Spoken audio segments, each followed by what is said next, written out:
The theories and science presented in this text are from a combination of sources, primarily from my own personal experiences as an addict and the experiences of dozens to hundreds of clients I've treated and other drug users, abusers, and addicts I've personally known.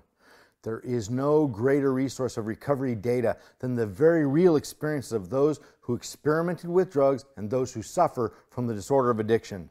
Addiction in any form is an ineffable experience, an experience whose realities cannot be conveyed to the non-addict, though I make about as good an attempt as anyone can.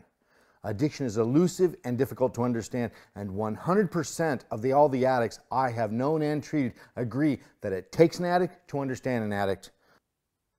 Other sources that are more conventionally scientific, such as clinicians and non-addict professionals or authors, i.e. practical science, are secondary and insufficient to understanding it. Practical science is necessary and valuable. However, it can only bring dry clarity to the subject. Neuroscience, psychiatry, or psychology may explain what love is in the context of the brain and how brain chemical processes work, or categorize it and even make a superficial attempt at describing the experience of it, but it cannot properly elucidate on the meaning or true significance of love in absolute terms. In this book is all sorts of verified data from practical science, yet I rarely cite the source. Rather, I take a lot of latitude with the text. Feel free to double check my facts, hypotheses, and statistics all you want. It will withstand scrutiny, and I hope I will earn your trust. Personally, I don't feel most people are too interested in statistics or names or dates, nor have I ever found citing them useful in treating my own or anyone else's addiction. In some chapters, I present several theories on the physiological machinations of addiction. While I am aware of a lot of science that supports these theories, I'm also aware there is probably an equal amount that disagrees with them. The bottom line is this: no one can fully understand addiction in a measurably scientific manner. The truth of the disorder lies with those who have suffered and recovered or recovering from it.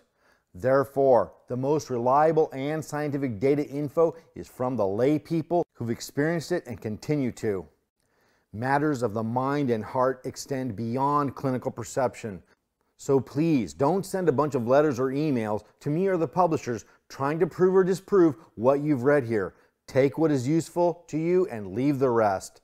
Addiction is a very controversial subject, and recovery, like religion and politics, is often populated by people who are opinionated and hard-headed. As I criticize and offer expanded views of various theories and contradicting forms of treatment and schools of thought, most of which are my own, I am not intending to offend anyone.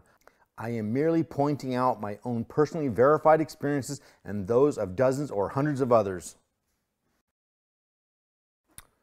Old school. I do not believe a non-addict is a qualified person to help an addict. This has also been verified with 100% of the hundreds, if not thousands, of addicts I have met, treated, and known in my life. However, bottom line is, whether it's religion, 12 steps, love, parenting, or an asylum that ultimately activates someone's recovery, it makes no difference so long as it works. Anything, and I do mean anything, is a better lifestyle than one involving the enslavement of drug abuse. My style and approach in treating others has been one of intensity, humor, and compassion, which at times has appeared insensitive, as I maintain a healthy, productive, and needed objectivity. I assure you, I care deeply for everyone afflicted with this problem, and some gallows humor is often a part of the culture of recovery. Bottom line, don't over-personalize the text too much. I'm not talking specifically to or about you. I look at life through a hybrid of practical, rational, scientific, philosophical, mystical, and spiritual set of lenses. My addiction, my recovery, and life itself has revealed this perspective consistently. If these lenses are of no interest to you and you want only dry science, then this may not be the text for you. I place high value on the sensible and practical in life. I'm scientific. Yet my experiences, research, and exhaustive studies have brought me to perceive life through the aforementioned philosophical, mystical, and spiritual set of lenses as well. Philosophical, mystical, or spiritual perspectives are not fantasy or exclusively ambiguous. They can be learned with a logical mindset of respect and sensibility and are far from being impractical or convenient magical thinking concepts.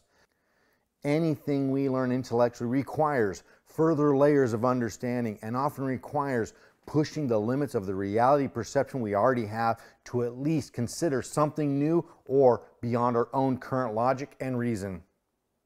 Once upon a time, they thought the earth was flat, but no more. We don't need to accept the impractical or insensible in order to develop philosophically, mystically, or even spiritually. We only need to accept there are further layers to reality than our 5 conventional senses perceive. I mean, come on. Love and family and children and growth and fulfilling experiences defy practical science. Sure, science can make it seem mathematically sensible, neurons and cells and chemicals and blah, blah, blah. But you and I know it's much, much more than that. So, let's get started.